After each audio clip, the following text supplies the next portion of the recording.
옆에 한번 인사 한번 할까요? 은혜 많이 받으세요. 네. 한번 따라해 볼까요? 기도하는 교회. 우리는 지난 주일날 기도하는 교회, 전도하는 교회에 대한 제목에 대해서 우리 함께 말씀을 나눴습니다. 정말 우리가 습관을 따라서 기도했던 예수님을 본받아 이 땅에서 나쁜 습관 말고 좋은 습관들을 가져서 이 거룩한 습관, 주님과 교제하는 습관, 하루의 일과를 주님 앞에 의탁하면서 하나님의 뜻을 알 수 있는 그 습관이 우리 가운데 충만하게 임할 수만 있다면 여러분 틀림없이 성공적인 인생으로 살 줄로 믿습니다. 기도는 이게 의무라고 의무이기도 하지만 이 거룩한 특권이 아니겠습니까? 여러분 전능하신 하나님, 창조주 하나님이 여러분의 아버지신 것을 믿습니까?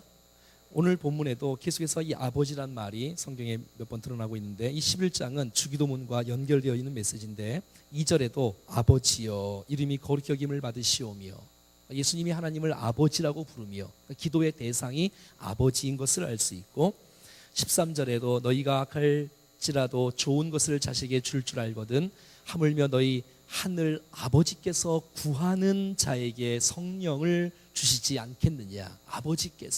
아버지가 우리의 기도의 대상이고, 그 아버지께서 이 천지 만물을 창조하시고 전능하신 그분께서 우리 하나님의 백성들에게 응답해 주시고 또 역사해 주시는 그 놀라운 특권을 하나님의 자녀된 저와 여러분들에게 주셨다는 것은 어마어마한 축복이고 특권인 줄로 믿습니다. 세상의 많은 사람들은 하나님을 아버지라고 부를 수 없으며 하나님 아저씨라고 불러야 되는데 그 아저씨가 그 사람하고 전혀 관계가 없고, 그 아저씨가 아무리 능력이 많고 천지를 창조했더니 전능하시면 뭐하겠어요? 자기랑 관련이 없는데. 하지만 저와 여러분들은 예수의 보혈로 구원받은 백성들이고 예수를 우리가 믿고 영접함으로 말미암아 하나님의 자녀가 된 저와 여러분들이 하나님을 아버지라 부를 수 있는 거룩한 특권이, 이 기도의 특권이 있는데, 이 기도의 특권을 마음껏 생활 현장 가운데 누리며 살 수 있기를 바랍니다. 참 이상한 거는 막 기도가 그렇게 중요한데 기도하는 사람이 적고, 전도가 그렇게 중요한데 전도하는 사람이 적은 거 참 이상하지 않습니까? 그러니까 옛날에는 이 초대교회만 해도 그때는 전도를 해라 이런 명령도 별로 있었네요. 전도학, 선교학 이런 공부도 안 했잖아요. 그런데 예수를 믿으면 복음을 전하는 것은 이게 당연시 돼 왔는데, 이 시대에는 그게 아무리 강조를 해도 나와 상관이 없는 이런 모습이 되면 안 되겠지요. 한번 따라해 볼까요? 기도는 내게 주신 하나님의 특권이다. 그 거룩한 특권이다. 이 은혜를 이렇게 간직하고 기도의 삶으로 주님 앞에 살아가면서 후회 없는 인생으로 하나님의 뜻을 응답받고 그렇게 살아가는 복된 인생으로 살아가는 우리 모두가 되기를 축복합니다. 옆에 한번 인사 한번 할까요? 기도의 특권을 누리세요. 시작. 자, 오늘 본문에는 이제 5절부터 보면 같이 한번 읽어볼까요? 시작. 또 이르시되 너희 중에 누가 벗이 있는데 밤중에 그에게 가서 말하기를 벗이여 떡 세 덩이를 내게 구워 달라. 내 벗이 여행 중에 내게 왔으나 내게 먹을 것이 없노라 하면, 이렇게 쭉 하면서 우리가 잘 아는 이 갑자기 찾아온 손님에 관한 비유의 말씀이 등장하고 있습니다. 한 곳에 살고 있는 사람에게 갑자기 친구가 찾아왔습니다. 여러분, 예고 없이 찾아오는 것, 이거 있으면 안 되는데 그럴 수도 있지 않겠습니까? 낮에는 너무 덥고 또 밤에는 날씨가 괜찮으니까 밤에 여행할 수 있을 거예요. 또 밤에 이제 찾아왔으면 그냥 조용히 자자 그러면 되는데 배가 고프다는 거예요. 그러면 내일 먹자, 우리 내일 좀 참고 말이야. 그럼 되는데, 아니 그 밤중에 온 주제에 나는 말이야 밤에 이 속이 비면 잠이 올질 않아. 이런 사람 혹시 있지요? 그래서 늘 그래서 후회하면서 살찌잖아요. 늘 그러는 거예요. 먹을 것이 있어야 된다는 거예요. 그래서 이 집 주인이 대신해서 이 친구를 위해서, 자기가 아니라 친구를 위해서 떡이 있을 만한 집에 가서 문을 두드리고 강청하는 이 모습이 오늘 성경 본문에 드러나고 있는 것입니다. 우리가 이 세상을 살아가면서 예고 없이 찾아온 손님, 이것이 여러분 이 땅에 많은 사건과 사고와 질병과 이 사고, 어려움, 고난들이 아니겠습니까? 그리고 그것을 받아서 정말 있는 사람에게 나가는 것, 그것이 기도하는 사람들의 모습이 아니겠습니까? 풍족하게 있다는 것을 알고 채우시는 그 하나님의 손길을 연상할 수 있는 귀한 본문인 것을 우리는 잘 알 수가 있습니다. 자기 집에 떡이 없는 거예요. 그래서 이웃 집으로 떡을 빌리러 가는 거예요. 친한 친구에게 말이지요. 그래서 문을 두드리는 거예요. 떡이 있을 수 있는 집에 말이지요. 자, 우리 7절 한번 읽어볼까요? 시작. 그가 안에서 대답하여 이르되 나를 괴롭게 하지 말라. 문이 이미 닫혔고 아이들이 나와 함께 침실에 누웠으니 일어나 내게 줄 수가 없노라 하겠느냐. 내가 너에게 말하노니 비록 벗됨을 인하여서는 일어나서 주지 아니할지라도 그 간청함을 인하여 일어나 그 요구대로 주리라 라고 성경은 말씀해 주고 있습니다. 그러니까 처음에는 거절을 한 거잖아요. 아니 지금 잠을 자고 있는데 오늘 본문에 보니까 문이 이미 닫혔고 낮에는 이제 열다가 밤에는 문을 닫았잖아요. 닫혔고 아이들과 함께 누웠단 말이죠. 불을 끄고. 그러면 밖에서 문을 두드리면 일어난다는 것은 이건 쉬운 일이 아니잖아요. 왜냐하면 일어나서 불을 켜야지요. 그러면 이 온 식구들이 다 깰 거 아니겠습니까? 또 왔다 갔다 하면 이 얼마나 불편하겠어요. 그래서 안 된다는 거예요. 그런데 이 사람이 한 번 두드리지 않고 2번 두드리는 거예요. 또 3번 두드리는 거예요. 계속 두드리는 거예요. 그럼 이런 것 같으면 어떻게 할 거예요? 그냥 자는 척 하실 거예요? 아니면 빨리 떡 주고 잘 거예요? 지금 이제 그런 내용이 있지 않습니까? 여러분, 그 이스라엘의 그 관습과 문화에는 이스라엘 백성들이 먹는 떡, 이 빵인데요. 이걸 뭐 주식으로 많이 쓴다고 합니다. 남자들이 보통 하루에 이 떡 3조각을 이렇게 먹는다고 하는데, 그러니까 자기 집에는 첫 집에는 나그네가 왔을 때 떡이 없단 말이지요. 그러니까 자기 먹을 것만 해서 그냥 다 먹었어요. 끝났어요. 그러니까 부유한 집이 아니잖아요. 그 옆집도 사실은 뭐 그렇게 부유한 집은 아니겠지만 자기보다 좀 나은 집 같아요. 떡이 있는 걸 보니까 말이지요. 그러니까 온 식구가 떡을 해서 다 먹었어요. 그리고 남겨진 것이 있었던 집이잖아요. 낮에는 문을 열었고 밤에는 대문을 닫고 잠을 자지 않겠습니까? 보통 옛날 집들은 다 이렇게 이제 거의 원룸이라고 합니다. 자, 그러니까 대문이 이렇게 대충 있고 바로 밑에는 바로 대문을 들어서면서 이게 부엌이 있는 거예요. 부엌이. 자, 이 부엌에 밤이 되면 거기에 양이 자고 짐승이 거기서 자요. 거기보다 조금 한 10cm나 20cm 조금 위에 흙벽돌로 흙으로 된 거기가 이제 방이란 말이죠. 그러니까 보통 이제 원룸이니까 부모님도 잘 거고 그들도 잘 거고 자녀들도 잘 거예요. 오늘도 본문에도 아이들도 나와 함께 침실에 다 누웠다 이렇게 말하잖아요. 이런 상황이잖아요. 그러니 이게 밖에서 문을 두드리는 것은 밤중에 이건 굉장히 실례예요. 있으면 안 되죠, 사실은. 왜? 온 집안이 다 난리를 치니까 말이죠. 들어주기가 어려운 상황인 것을 보게 되는데 그 주인은 나중에 그들에게 주었다라는 이런 이야기입니다. 주님께서 이것을 비유로 알려주셨어요. 비유로. 근데 이것이 어디 뒤에 나오냐면 주기도문 바로 뒤에 나와요. 또 이르시되 하면서 말이지요. 여러분, 주기도문은 우리가 배운 대로 기도의 내용이 아주 귀한 내용이 있어요. 주기도문의 내용대로 우리가 기도하면 정말 하나님께서 기뻐하시는 그 FM의 기도인 것을 우리는 알 수가 있습니다. 한번 따라해 볼까요? 기도의 내용. 네.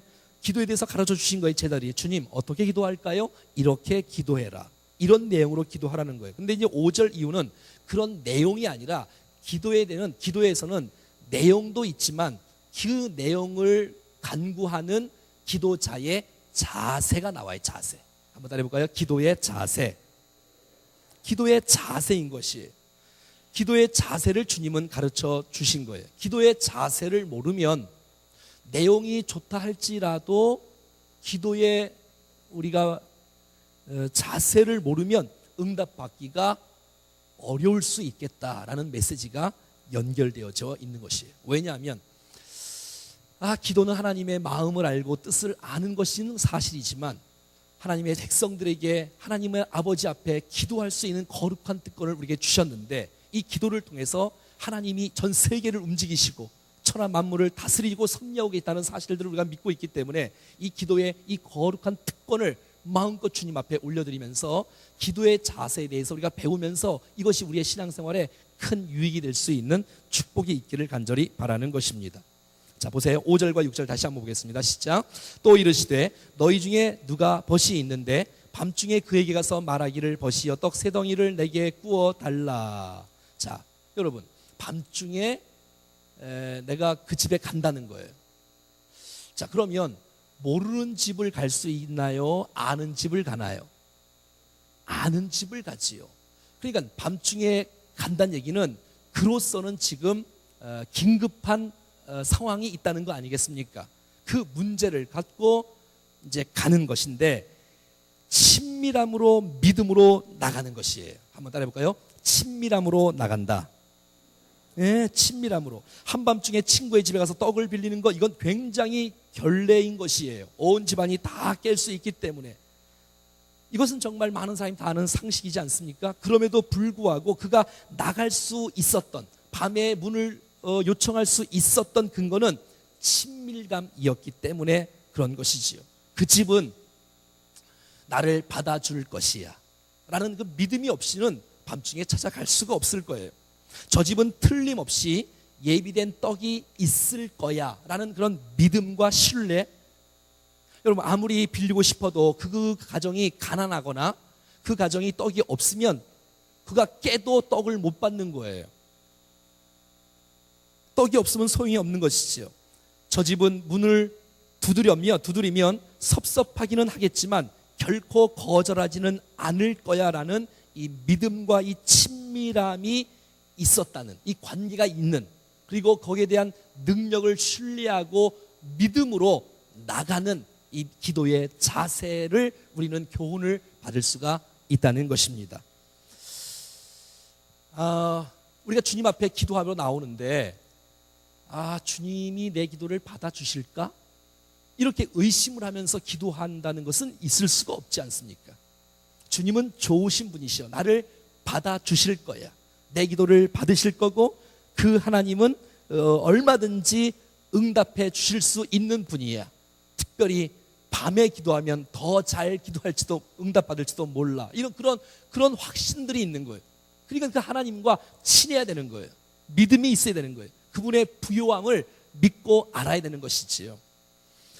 우리가 어제 새벽 예배 때 말씀을 나눈 것처럼 정말 이 중풍병 환자가 4명의 친구가 예수님을 이 병자가 만날 수 있다면 예수님께서 이 병자를 치료할 것이다 라는 그런 믿음과 대한 기대, 이 믿음을 갖고 당당하게 나간 것처럼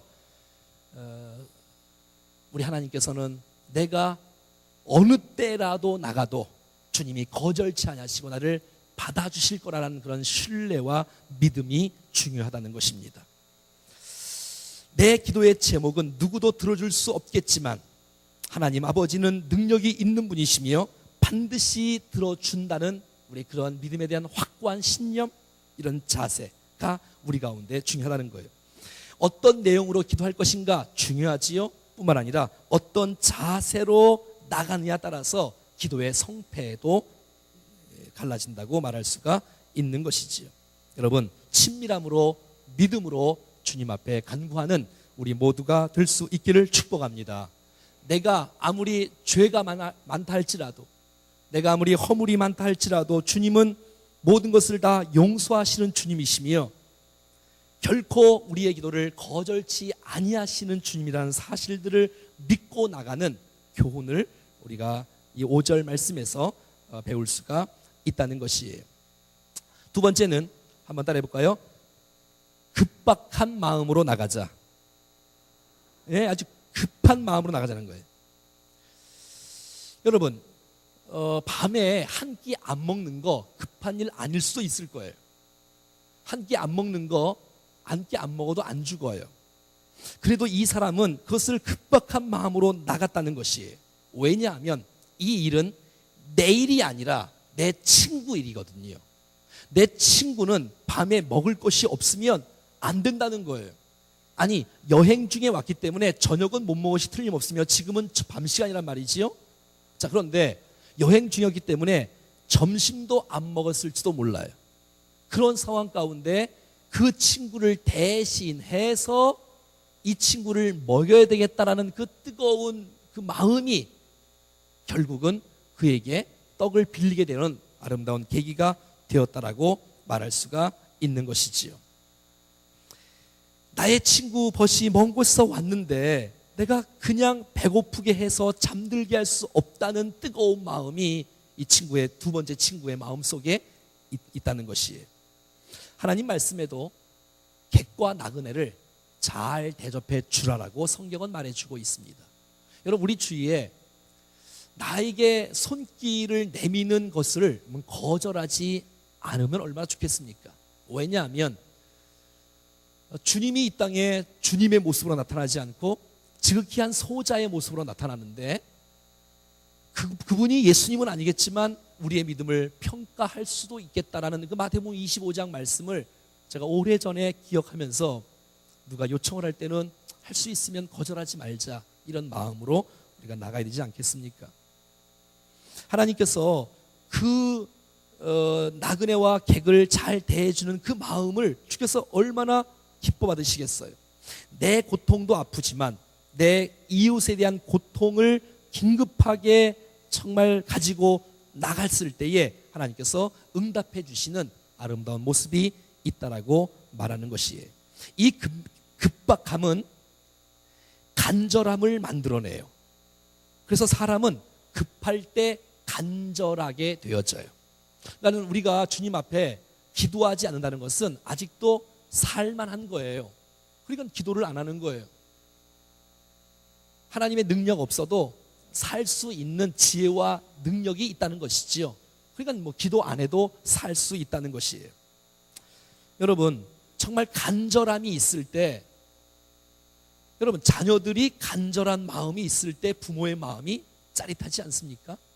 저는 사실 이렇게 설교를 하다 보면, 또 찬양을 하다 보면, 또 기도를 하다 보면 언제 참 큰 은혜를 받냐면 여러분들을 보면서 은혜를 받아요. 진짜로.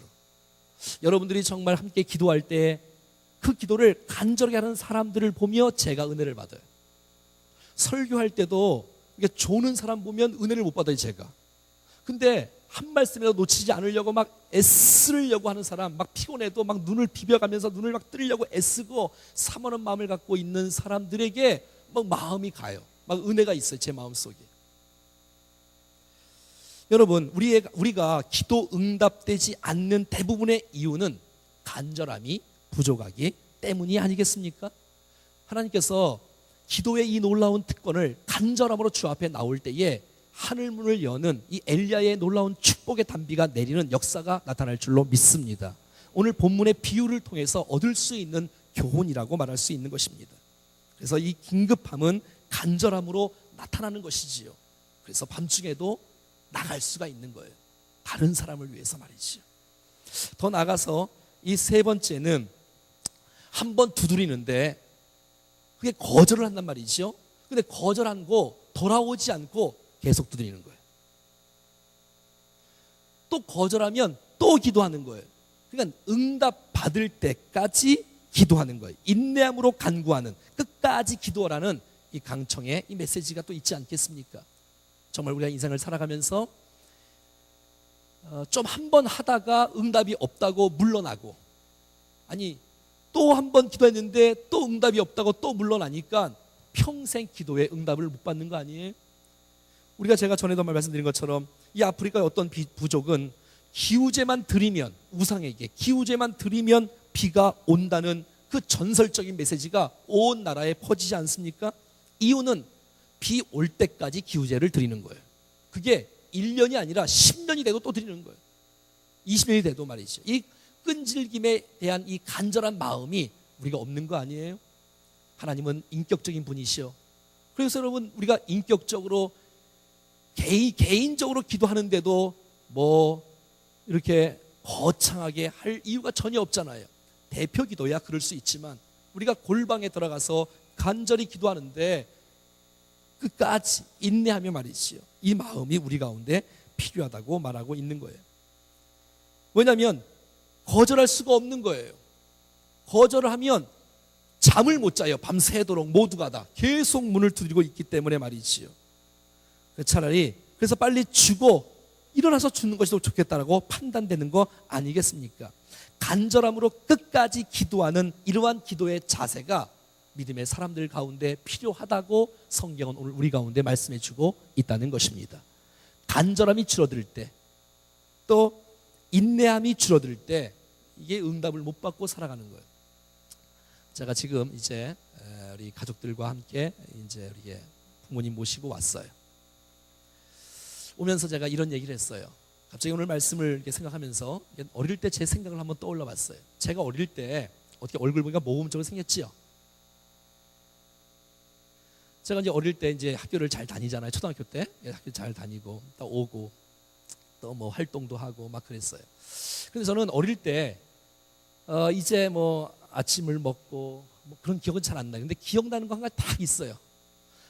학교 가기 전에 한 일에 대해서 늘 생각이 나. 난 학교 가기 전에 이제 집 문을 나서잖아요.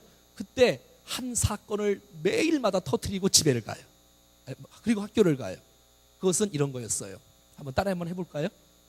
한번 따라 해볼래요? 엄마 10원만. 난 이 말을 하지 않고는 학교를 안 갔어요. 오늘도 그 얘기. 내일 또 가면 또 10원. 그치요? 여러분 때는 이런 자리도 있었겠어, 그치요? 뭐 우리도 이런 자리 있었어, 이런 거. 그 10원이 갖고 싶어서 요청하는 거예요. 근데 여러분 제가 또 최씨잖아요. 여러분 어머니는 최씨가 아니잖아요, 그치요? 그러니 이게 내가 뭐 누가 이기겠어요? 자녀를 이길 사람이 어디 있겠어요, 여러분? 에? 그래서 그냥 이게 5분이거나 10분이거나 20분이거나 계속 10원만을 계속 하니 결국은 응답을 받고 가는 거예요. 근데 이것이 너무 재밌으니까 그 다음 날도 어김없이 10원만. 어떻게 얼굴 보니까 그런 시대에 사는 것 같은 느낌은 안 들어요? 엄마 10원만 그 생각이 납니다. 여러분 오늘 우리에게도 좀 어거지를 쓰는 메시지 같은데, 여러분 오늘 비유를 통해서 우리가 배울 수 있는 교훈 아니겠습니까? 그 하늘 아버지의 그 풍성하심을 알고 우리가 정말 주님께서 이 비유를 통해서, 이 비유라는 것이 원래 옆에 놓여 있는 것이란 뜻이에요. 그래서 이것을 설명하기 위해서 옆에 있는 것을 비유가 가르치는 것이죠. 왜? 비유만 통해서는 이해할 수 없는 것들을 또 주님은 또 보조해서 깨우쳐 주시고자 하시는 내용들이 있는 것이지요. 또 한 가지의 교훈을 얻을 수 있는 건 이런 거예요. 5절. 자, 벗이여 떡 3덩이를 내게 구워 달라. 한번 따라해 볼까요? 벗이여 떡 3덩이를 내게 구워 달라. 아니 여기 떡이 없으니까 떡 3덩이를 나를 위해서 구워 달라라고 부탁하는 거예요. 아우 진짜 나쁜 사람이야, 그치요? 밤중에 오는 것마다 그러는데 밤중에 와서 구워 달라라고 부탁하는 거예요. 그리고 그것도 뭐 먹을 걸 달라고 말하지 않고 난 떡을 먹어야 돼, 떡을. 나는 떡을 너무 좋아하는데 다른 뭐 우유도 필요 없고 뭐 샌드위치도 필요 없고 난 떡을 먹어야 돼, 떡을.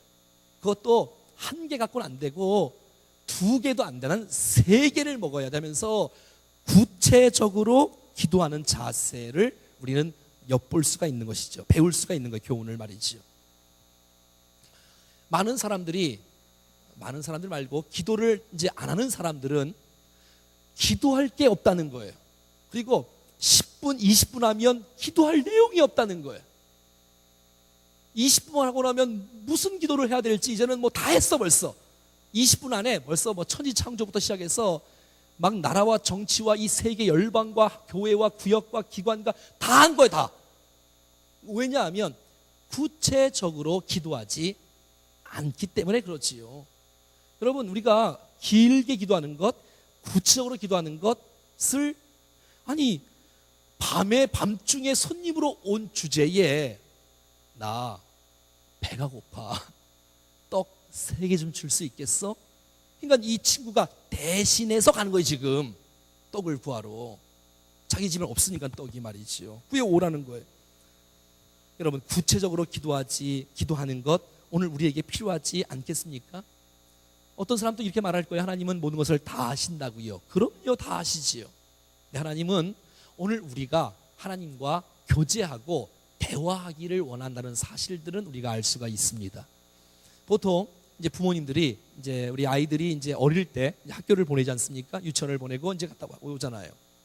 그러면 부모가 기대감이 있잖아요. 친구야, 친구가 아니죠. 종우야, 오늘 유치원 가서 어땠어? 그러면 맨 똑같아요. 그냥요, 노래 부르고 밥 먹고 그냥 놀았어요. 이러면 여러분, 부모가 얼마나 마음 아프겠어요. 그런 시대가 아니라서 잘 모르겠어요. 자세하게 남자들이야 좀 그럴 수 있을 거예요. 여자들 같은 건 자세하게 좀 하지 않겠습니까? 자세하게 말을 하는 것을 부모가 얼마나 기뻐하겠습니까? 하나님은 우리를 다 잘 아시고 우리를 만드신 분이시지만 우리의 사소한 그런 작은 이야기들을 듣기를 원하세요. 그것이 아니라면 여러분, 우리가 기도를 오래 할 이유가 없지 않습니까? 하나님 아시지요. 끝. 근데 여러분, 주님이 오늘 우리 가운데 말씀해 주고 있잖아요. 이 비유를 마친 다음에 주께서 우리에게 주신 메시지가 뭐예요? 구하라는 거예요. 내가 준다는 거예요. 문을 두드려 보라는 거예요. 내가 열어준다는 거예요. 찾아보라는 거예요. 내가 찾게 주겠다고 주님이 은혜를 부어주고 있지 않습니까? 오늘 우리에게 구체적으로 기도하는 모습이 우리 가운데 있어져야 된다는 것입니다. 근데 이 구체적인 것도 친밀함이 없으면 오래 대화하기가 쉽지 않지요? 여러분, 어떤 사람하고 대화를 오래 하지요? 친한 사람끼리 오래 하지 않습니까? 전화로 2시간 동안 시폰 수다를 걸고 중요한 건 우리 만나서 또 다음에 얘기하자고 말하는 그 아줌마들의 수다를 누가 따라갈 수 있겠어요? 그러니까 여러분, 그런 거예요. 내가 어떻게 됐다, 내가 언제 왔다, 내가 어떻게 해서 이게 왔다, 내가 뭐가 고프다, 내가 뭐가 먹고 싶다, 내가 몇 개가 먹고 싶다, 네가 좀 갔다 와라. 그래서 구체적으로 하는 것이지요. 하나님도 우리의 마음을 좀 받기를 원하시고 우리의 소원을 좀 아뢰기를 원하세요. 좀 말하기를 말이지요. 그래서 주님과 좀 교제 좀 하자고, 대화 좀 하자고, 함께 좀 나누자고 말이지요. 이런 기도의 자세가 하나님께 응답받을 수 있는 좋은 축복의 계기가 될 수 있다는 교훈들을 이 비유 가운데서 우리가 배울 수가 있다고 말하는 것입니다. 한번 따라해 볼까요? 친밀함으로 나가자. 긴급한 마음으로 간절히 기도하자. 인내함을 가지고 끝까지 기도하자. 구체적으로 오래 기도하자. 여러분, 이러지 않는 사람은 기도를 안 해요. 그리고 머리는 다 알아요. 저럴 필요 없는데, 하나님 저런 분 아닌데, 아주 바리새인처럼 교만해갖고 판단하고 비판하고. 사랑하는 여러분, 이 기도의 자세에 대한 비유를 주님이 직접 말씀해 주셨는데 우리의 삶 가운데 이런 은혜가 있기를 축복합니다. 자, 그래서 하나님께서 오늘 본문 가운데서 그래서 청함을 인하여 일어나 그 요구대로 주게 되는 놀라운 축복이 있고요. 그리고 주님이 이 11장 9절에 말씀하는 거예요. 한번 읽어볼까요? 9절 시작.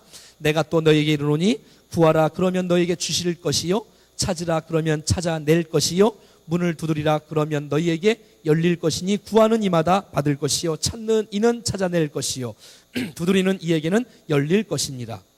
여러분, 11절에도 아버지 된 자로서 누가 아들이 생선을 달라 하는데 생선 대신 뱀을 줄 사람이 있겠으며, 여러분, 알을 달라 하는데 전갈을 주겠느냐? 여러분, 전갈을 주겠느냐? 너희가 악할지라도 좋은 것을 자식에게 줄 알거든 하물며 너희 하늘 아버지께서 구하는 자에게 성령을 선물로 주시지 않겠느냐라고 성경은 말해주고 있는 거예요. 자, 그러니 우리가 기도를 하면 하나님은 우리 기도에 응답하실 정도가 아니라 사실 하나님은 오늘 우리가 기도하는 것 이상으로 채우시는 분이신 거예요. 그게 하나님의 마음인 거예요. 여러분, 생각을 해봐요. 세 번째 친구를 한번 생각해 봐요. 세 번째 친구. 첫 번째 친구는 밤에 온 친구예요. 두 번째 친구는 떡이 없어서 이 친구 대신 빌리러 간 친구예요. 세 번째 친구는 자다가 막 두드리니까 거절했다가 나중에 응답한 친구란 말이죠.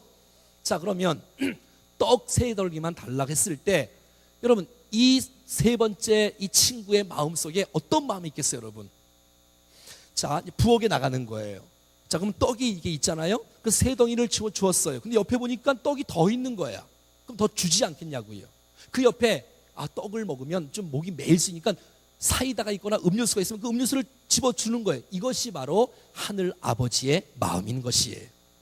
정말 그에게 필요한 것 이상으로 채우시는 하나님이란 사실들을 찬양합니다. 그래서 여러분 우리가 구하는 것보다도 주님은 더 좋은 것을 주신다는 이 확신을 갖고 기도의 자세로 주님 앞에 나올 수 있기를 바라는 것이에요. 하나님이 우리에게 주실 수 있는 최고의 선물은, 우리가 기도의 응답 가운데 받을 수 있는 최고의 선물은 성령님보다 더 큰 것이 없다는 것입니다. 여러분, 하나님을 선물로 받는다는 것은 우리 가운데 어떤 사역들도 할 수 있는 능력의 근거가 되는 것이 아니겠어요? 더 좋은 것이 성령님 아니에요. 내 병 고침 문제보다도, 내 물질의 문제보다도, 내 건강의 문제보다도 하나님은 오늘 우리가 하나님께서 봤을 때 더 큰 것을 주기를 하나님은 원하시고 있다는 사실입니다. 하나님은 내가 원하는 것보다 더 좋은 것을 주신다. 시작. 하나님은 내가 원하는 것보다 더 좋은 것을 주신다라는 사실들을 믿고 기도할 수 있기를 축복합니다. 그것이 바로 우리의 하늘 아버지인 거예요. 사랑하는 여러분, 그 하나님과 친밀한 관계가 되셨습니까? 아버지 부를 수 있는 이 거룩한 자녀의 특권 말입니다. 꺼리낌이 없는 관계 말입니다. 자녀가 부탁할 때에 그 마음 넓으신 하나님, 모든 것을 다 갖고 계신 하나님이 너 이거 구했구나, 내가 이거 보너스로 준다. 이야, 너 네 소원이 무엇이냐? 나를 위해 구하지 않겠습니다. 내가 백성들을 잘 가르칠 수 있도록, 판단할 수 있도록 지혜를 주십시오. 걱정하지 마라. 그것뿐만 아니라 내가 보너스로 다른 것도 더 준다면서 하나님은 더 좋은 것을 주시기를 원하시는 주님인 줄로 믿습니다. 사랑하는 여러분, 이 땅에 살아가면서 기도하며 사는 인생이 축복된 인생이 아닌가요? 응답을 경험하며 살아가는 생애가 복된 생애가 아닌가요? 응답을 경험하는 생애는 얼굴에 찬송이 넘칩니다. 얼굴에 웃음이 넘칩니다. 기쁨이 넘칩니다. 왜? 주님과의 교제가 되어지고 은혜를 공급받는 삶이 되어지니 얼마나 행복하겠어요. 그런데 기도를 하지 않고 기도 응답을 받지 못하는 인생 가운데 어떻게 평안과 기쁨과 감격과 은혜가 얼굴 속에 있을 수가 있겠습니까? 사랑하는 여러분, 오늘은 기도의 내용에 대해서 배운 게 아니니까 기도의 이 자세의 내용들도 우리가 마음속에 간직하고 주님 앞에 정말 기도의 자세를 주님 앞에 올려드리는 우리 모두가 될 수 있기를 축복합니다. 기도는 정말 기적을 일으키는 축복의 근원 아니겠습니까? 우리의 영혼의 호흡이 되어지고 하나님과 대화하는 것인데 정말 이것을 우리가 쉰다면 되겠습니까? 주님 앞에 쉬지 말고 계속해서 끊임없이 이 네 가지의 이 기도의 비유에 대한 교훈들을 우리가 받고 친밀함으로 믿음으로 주 앞에 나가고 긴급함으로 간절히 주 앞에 나오고 인내함으로 끝까지 기도하고 구체적으로 오래 기도하면서 하나님과의 이 머물러 있는 시간들 속에 하나님과의 관계가 유지되어지고 하나님의 마음을 알아가고 내가 기도한 것보다도 더 크게 응답하실 그 주님을 기대하며 응답의 생애로 살아가는 우리 모두가 될 수 있기를 축복합니다.